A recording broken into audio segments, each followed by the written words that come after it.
Salve galera! Nessa aula nós vamos falar um pouco sobre termodinâmica e aprofundar esse conceito. Bem, nessa aula vamos falar sobre relação de Mayer e na sequência sobre constante de Poisson. Tá? Na verdade não é uma matéria que cai tanto nos vestibulares como FUVEST, Unicamp, não de uma maneira que você tenha que saber o que é. Tá? Ela é mais voltada para as instituições militares, então se torna um complemento de matéria para o pessoal em geral, mas se torna um foco, tá, para quem vai se preparar para a ITA, para a IME e para outras instituições militares. Tá? Então vem comigo, eu vou te explicar como que é definida essa relação de Mayer e a gente vai dando a sequência aqui. Vamos lá. Primeira coisa, para poder pensar essa relação de Mayer, ele define da seguinte forma. Imagine que você tem duas curvas aqui isotérmicas, certo? Uma curva isotérmica com a temperatura T1 e uma outra curva isotérmica aqui, né, com a temperatura T2.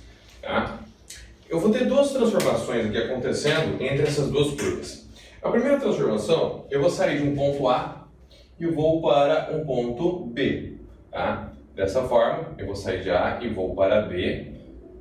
O que eu percebo? Eu percebo que o meu volume, nesse caso, chamado de V1, não sofreu mudança quando eu fui de A até B.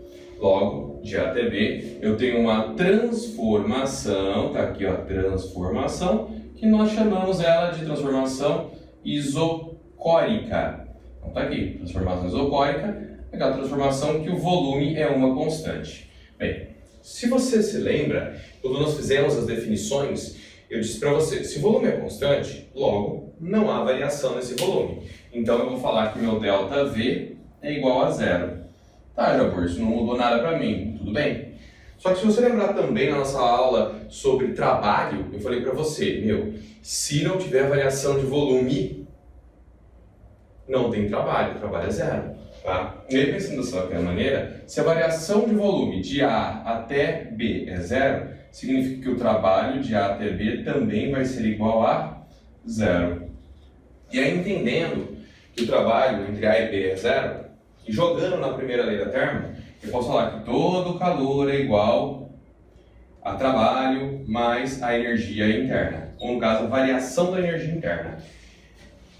Bem, se o meu trabalho entre A e B vai ser zero, então aqui vai zerar, logo eu vou ter que toda a energia recebida ou retirada do sistema, na transformação AB, vai ser doada ou retirada da variação da energia interna que eu tenho nesse processo de A até B. Pronto. Deixa esse cara, por enquanto, aqui quietinho. E daqui a pouco a gente vê o que vai fazer com ele. Tá bom? Do outro lado, eu vou ter uma outra transformação agora, do ponto A ao ponto C. Essa transformação vai ser uma transformação isobárica. Então, eu vou sair da curva 1, que é a temperatura T1, vou para a curva T2, temperatura T2, certo? E nesse caso, quando eu chegar no ponto C, está aqui, eu aumentei o meu volume. Então dá para ver que eu sofri aqui uma expansão, né? Aumentei o volume. No entanto, a minha pressão ficou constante. Enquanto no primeiro ponto, de A até B, eu aumentei a pressão, mas mantive o volume constante. Na segunda eu aumento o volume, mas mantenho a pressão constante. Então, de A até C, eu tenho uma transformação chamada de transformação isobárica. Então está aqui a minha transformação isobárica. Isobárica, então, como eu te disse, pressão nesse caso é uma constante, está aqui. Porém, quando eu falo em primeira lei da termo e jogo aqui quantidade de energia é igual ao trabalho mais ΔU, a primeira coisa que a gente tem que perceber é o seguinte. O trabalho tem a ver com variação de volume. Logo, não interferiu. ΔU tem a ver com variação da energia interna, então variação de temperatura. Pressão constante também não interferiu. Então, nesse ponto, pressão constante está tudo bem. Vamos dar uma olhadinha agora num outro conceito. Eu posso entender o seguinte. Se eu fui de A até B, mudei de uma curva de temperatura 1 e fui por uma que tinha 2, então eu tive uma variação de temperatura de A até B. Se indo do ponto A até o ponto C, eu também mudei de uma curva 1 para uma curva 2, e eu tive aqui sim uma variação de temperatura, Se eu fui para uma curva 1, para uma mesma 2, mas por caminhos diferentes, a variação de temperatura de A até B tem que ser igual a de A até C. O que quer dizer isso? Isso quer dizer que a variação da energia interna de A até B é igual à variação da energia interna de A até C. Fazendo exatamente essa comparação, eu tenho ΔU de AB igual ΔU de A até C. Bem, a variação de temperatura de A até B é a quantidade de calor que eu recebi no processo AB. De cá, eu posso isolar o meu sistema, passo o trabalho para lá, logo a quantidade de calor de A até C menos o trabalho realizado de A até C pode ser igual à variação da minha energia interna de A até C. E aí, pensando nessa função dessa maneira e substituindo ela aqui, eu posso falar que toda a energia que eu ganhei no processo de A até B é igual a toda a energia que eu ganhei no processo de A até C menos o trabalho realizado nesse processo. Se nesses casos a quantidade de calor foi para variar a temperatura, eu posso substituir aqui pelo Q macete. Então eu tenho Q macete, nesse caso de A até B, e aqui eu vou ter a mesma coisa, Q macete de A até C. O trabalho. O trabalho para pressão constante eu posso utilizar na minha equaçãozinha, né? Logo eu entendo que se a pressão é constante, essa função trabalho que está aqui nada mais é, função trabalho, perdão, tinha errado aqui, tá? Seria exatamente pressão vezes a variação do meu volume, certo? Pressão constante. E aí, dessa forma, eu posso substituir aqui, escrever que eu tenho pressão vezes a variação do meu volume. Legal. Estamos começando a tomar um formato aqui. Alguns pontos são importantes. Primeiro, de A até B, essa energia tem a ver exatamente com a transformação cujo volume é uma constante. Então, eu já vou escrever isso aqui. O meu calor específico, então, vai ser um calor específico que eu vou chamar de CV. Então, o valor do calor específico para uma transformação isocórica, isovolumétrica. De A até C, eu tenho uma transformação isobárica. Então, meu calor específico é um calor específico para uma transformação isobárica. Pontos de substituição importantes. Primeiro, nós já falamos disso no passado para substituir outras funções e é legal lembrar. Primeiro delas, se eu estou falando de pressão, variação do meu volume, eu estou pensando em Clapeyron. Logo eu penso em PV igual NRT. Se eu estou pensando nisso e eu estou falando da variação do meu volume, eu estou pensando na variação da minha temperatura. Logo, eu já posso trocar esse carinha daqui e reescrever o meu sistema como sendo, nesse pedaço, menos, pressão vezes variação do volume vai ser NR ΔT. Jabor, por que você colocou variação da temperatura e não variação do N ou do R? Se você lembrar, o número de mols e a constante universal dos gases são constantes os valores. Então elas não vão sofrer variação durante o processo. A menos que eu perca mols, nem mols. Não é a situação. O sistema está isolado nesse caso. Tá? Segunda relação que nós vamos trocar também é a questão da massa. Como eu estou trabalhando com gás, é muito comum eu lembrar que nessa situação o número de mols, nesse caso, seria exatamente igual à massa da substância pela massa molar. E aí, pensando dessa forma, e multiplicando em cruz, eu posso falar que massa é número de mols vezes a massa molar. Troco aqui embaixo. Logo eu vou ter que número de mols vezes massa molar vezes a constante não, perdão. O calor específico para uma transformação isovolumétrica vezes a variação de temperatura é igual massa, número de mols, vezes massa molar, calor específico para uma transformação isobárica vezes a variação de temperatura. Jabor, eu percebi que você tirou o AB daqui e o AC daqui. Por quê?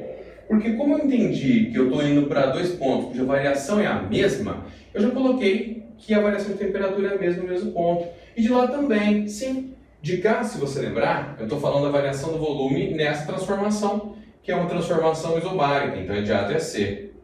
Então aqui seria a transformação de A até C, que é a mesma de A até B, então tudo igual.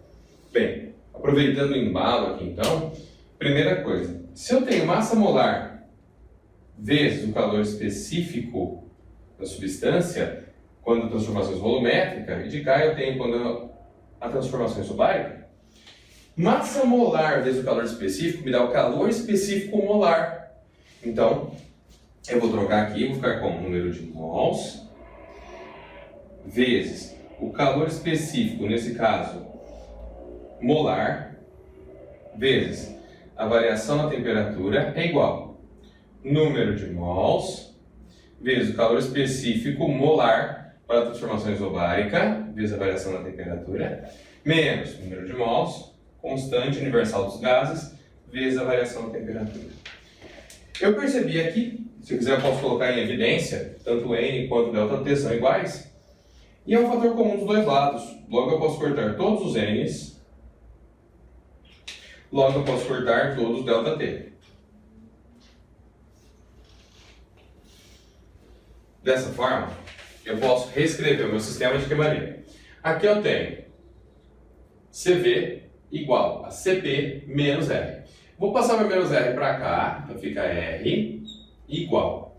Vou passar meu CV para o outro lado positivo, ele fica negativo. Então eu tenho que a constante dos gases é o calor específico molar para uma transformação isobárica menos o calor específico molar para uma transformação isovolumétrica.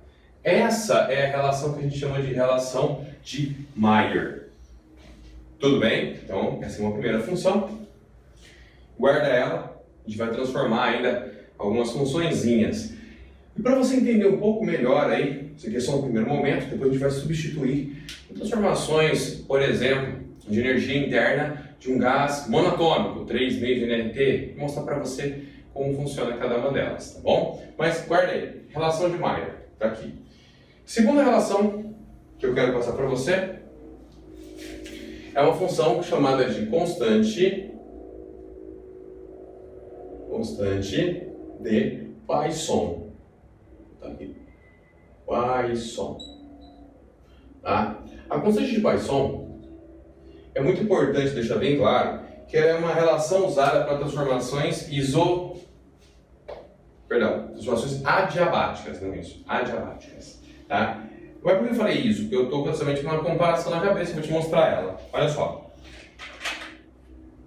Quando nós falamos exatamente num gráfico de pressão por volume, nas primeiras relações que nós apresentamos, tá, você tem lá retas, verticais, retas, horizontais.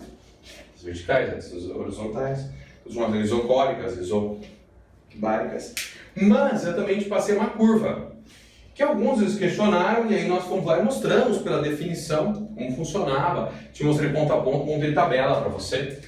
E aí eu falei para você o seguinte, ó, eu tenho uma curva aqui, essa curva é uma curva isobárica. E se você vier aqui no ponto A, se você vier aqui no ponto B e comparar a pressão e o volume de cada um dos pontos, ó, PA, e comparar aqui pressão B, volume B.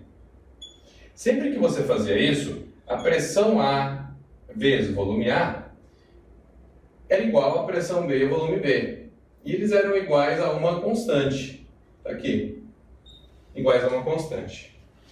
Isso representava que essa curva era isotérmica. No entanto, poderia acontecer dessa curva aparecer exatamente com uma inclinação diferente. E aí, quando eu fizesse o ponto AB, eu teria uma pressão-volume, mas quando eu pegasse um outro ponto aqui, por exemplo, eu vou chamar de ponto C. Pressão e volume não ficariam iguais à pressão e volume do ponto A. Isso caracterizaria que essa curva não é isotérmica, e sim é uma curva adiabática. Só muda a inclinação, tá? Então, essa curva em vermelho aqui é uma curva adiabática. Enquanto na isotérmica eu posso falar que a pressão e o volume são sempre iguais, nesse caso, nós falamos que a pressão vezes o volume elevado a uma constante, que é um gama, esse valor é uma constante. Isso é uma relação adiabática. Esse carinha aqui, tá? Que é a constante de Poisson, ou expoente de Poisson, também aparece, tá?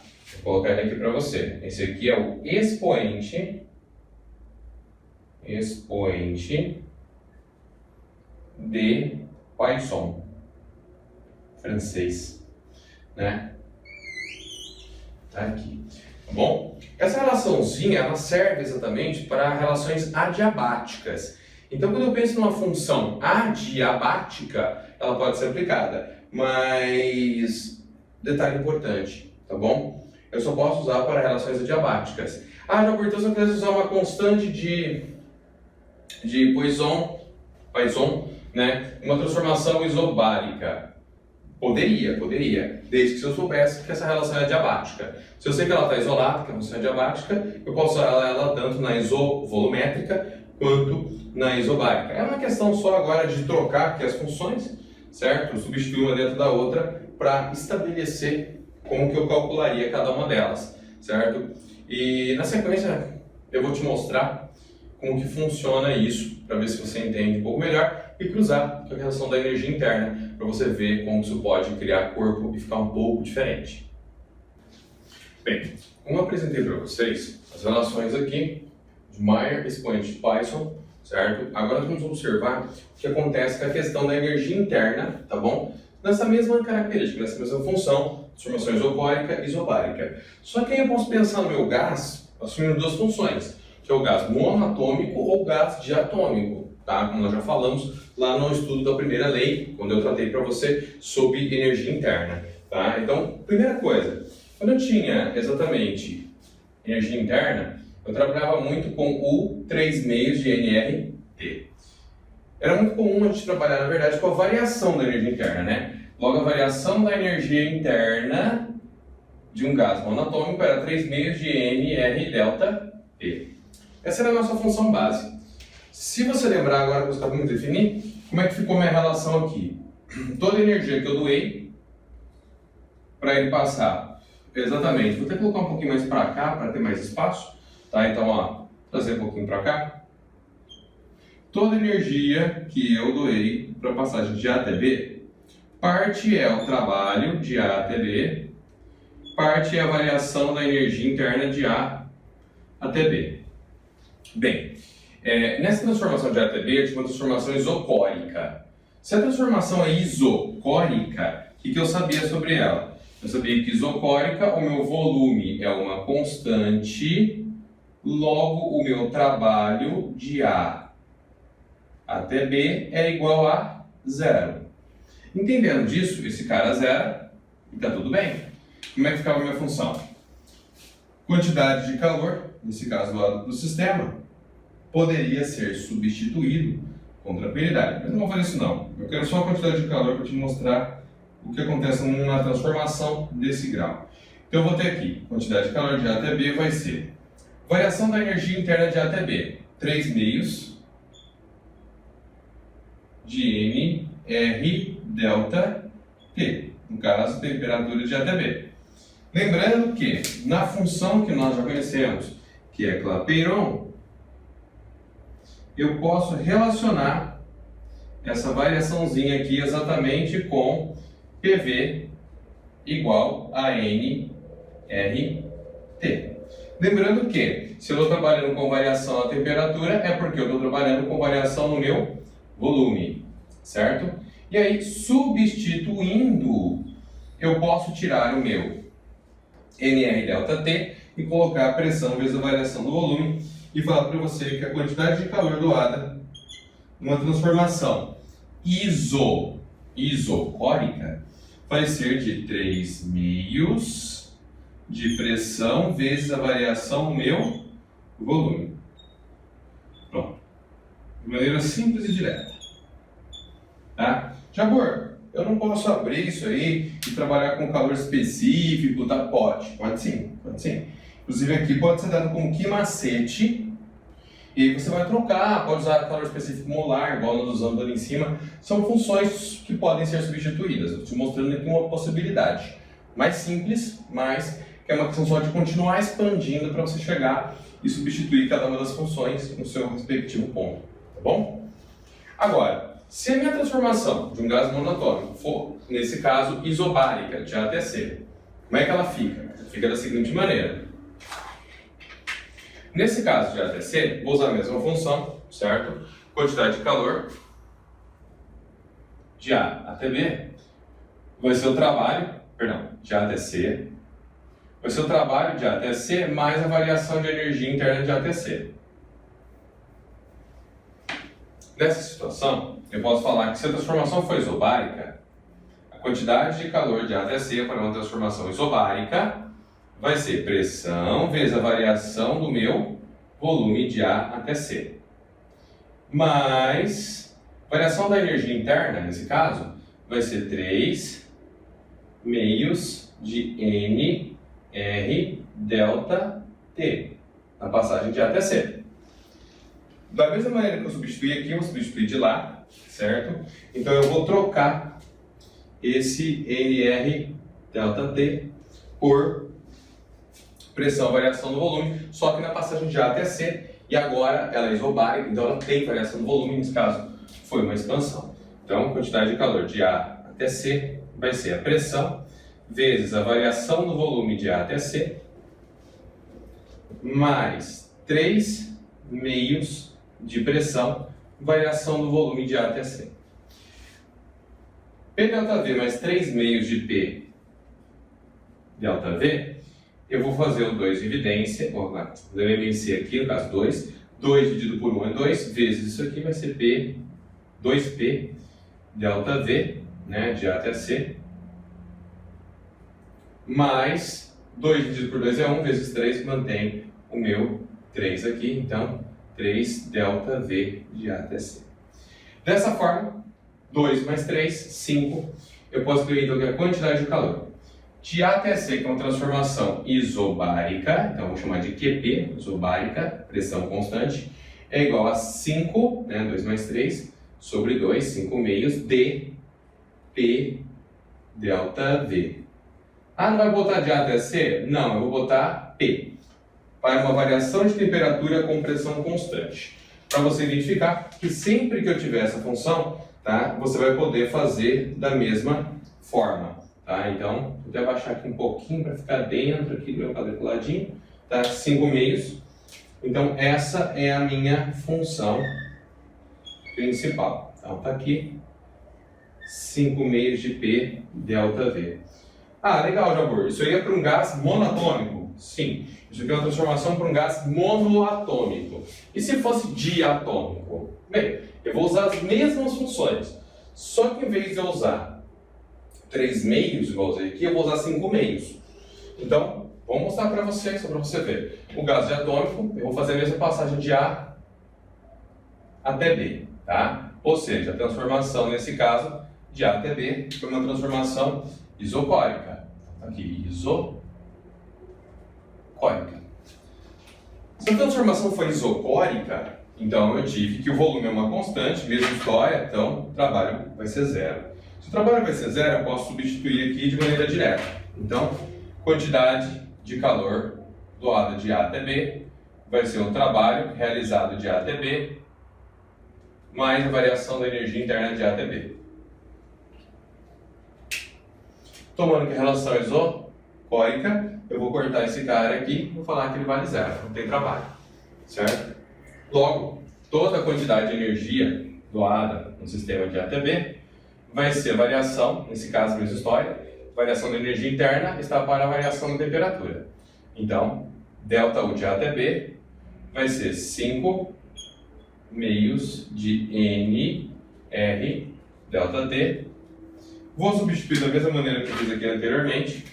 Então eu vou trocar o NR ΔT, igual eu fiz aqui, certo? E eu vou ter que a quantidade de calor doada, nesse caso de ATB, transformação, que foi uma transformação isocórica, num gás diatômico, ele vai ser de 5 meios de pressão vezes a variação do volume. Aqui era de ATB, aqui vai ser de ATB também, só mudou que o gás é diatômico. Pronto. E quando eu tiver a transformação de A até C, que é isobárica, aí tem uma diferencinha, né? Que é a questão da proporção. Eu vou escrever até um pouquinho mais para cima aqui, ó, de A até C, para caber tudo, tá bom? Vou usar a mesma função, então, quantidade de calor de A até C é igual ao trabalho realizado de A até C, mais a variação de energia interna de A até C. Nesse caso, ninguém zera, transformação isobárica, só me ajuda a estabelecer a função do trabalho, que seria a pressão, variação do volume, né? Então, quantidade de energia de A até C vai ser o trabalho, que vai ser pressão, variação do volume de A até C, mais a variação da energia interna, 5 meios de N, R, delta, T. Feito isso, vamos substituir, igual eu fiz ali nas relações anteriores, né, todas que eu fiz, como é que ela ficou nesse caso, tá?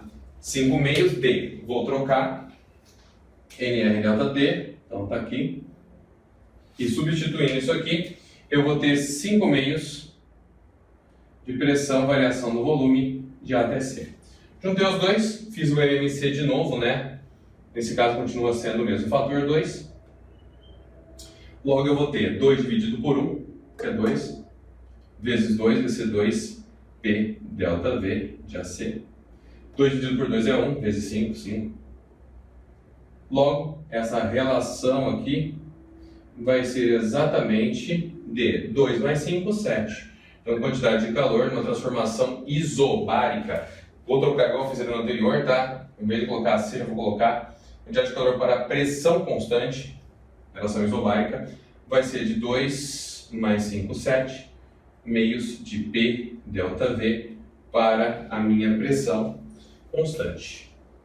Certo?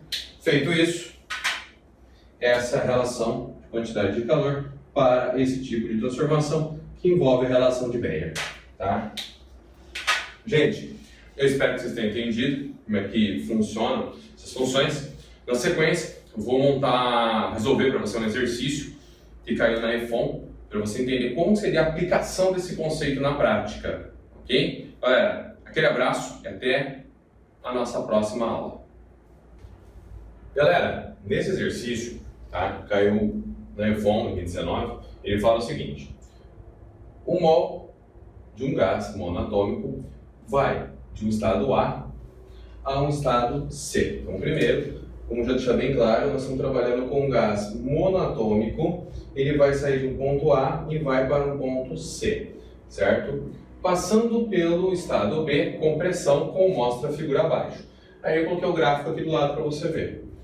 A quantidade de calor que entra no sistema durante esse processo, de aproximadamente, então a quantidade de calor que eu vou ter aqui, é exatamente a quantidade de calor que eu preciso na passagem de A até B, mais a quantidade que eu preciso de B até C.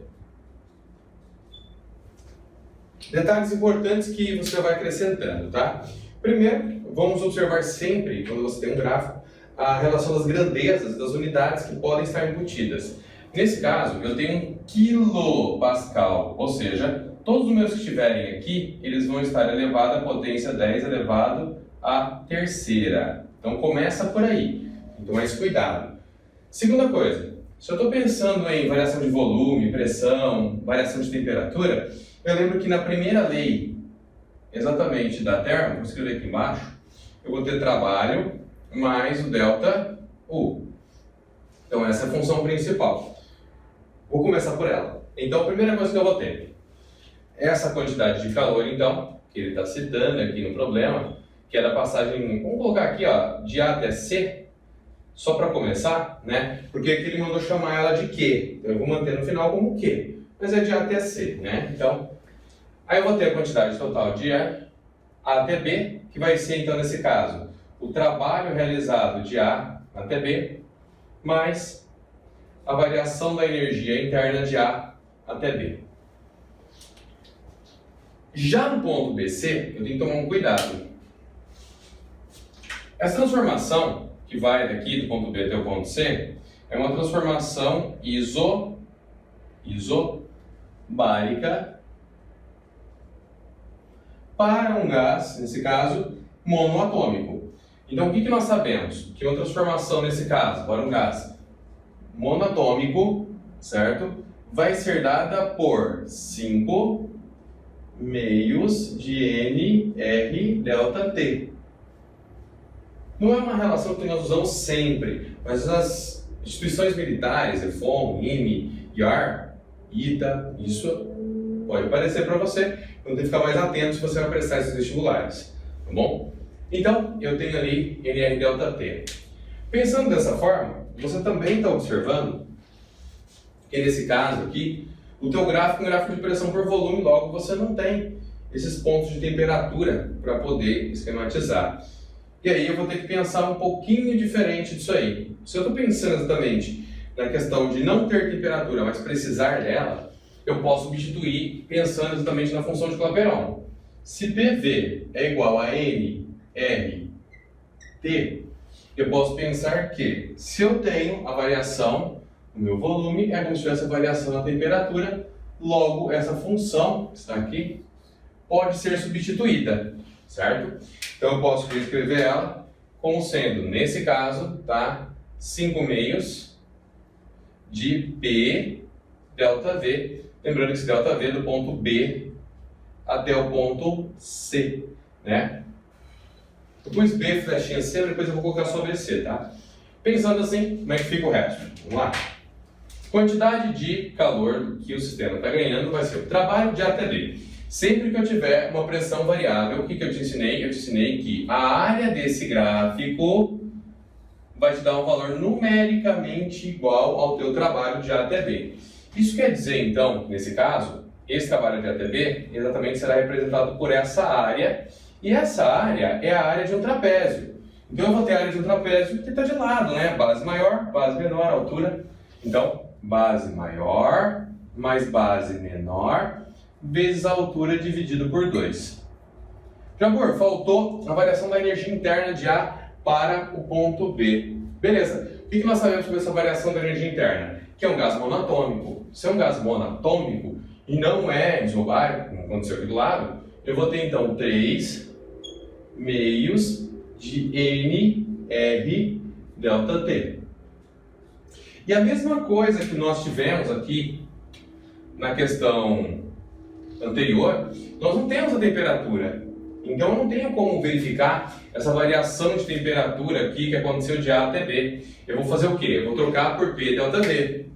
Logo, P delta V, eu vou ficar com 3 meios de... Nesse caso, eu vou ter que trocar aqui. Como é que ficaria nessa situação?